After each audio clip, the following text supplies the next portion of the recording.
All right, Dan, thank you. New information tonight about an apparent murder-suicide on the University of Utah campus. It's the third domestic violence-related shooting along the Wasatch Front just this month. News specialist Tanya Mashburn is in the parking lot where it happened. And Tanya, what's the victim's family saying tonight? Well, Dave, they say that Katie was kind-hearted and gentle, and that she was a loving mother to her young son. They also say she was separated from her husband, Richard, and they believe she just told him she wanted a divorce.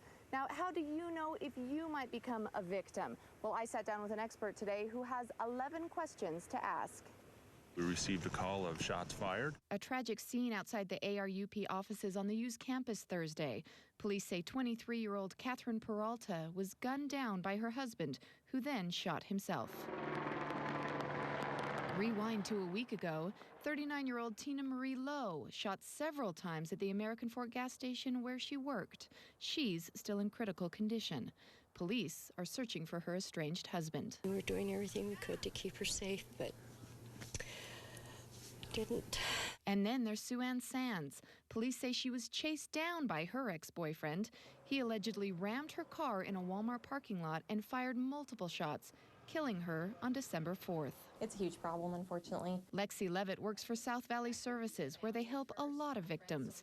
She says domestic violence in Utah is common. 1 in 3 women and 1 in 4 men will experience domestic violence or intimate partner violence in their lives. In 2015, nearly half of all homicides in Utah were linked to domestic violence. That's higher than normal. Oftentimes, violence is actually the last sign, unfortunately. Sometimes when somebody is actually murdered, that's the first time that actual physical violence occurred. So how do you know if the violence could turn fatal? Levitt says there are 11 questions you can ask.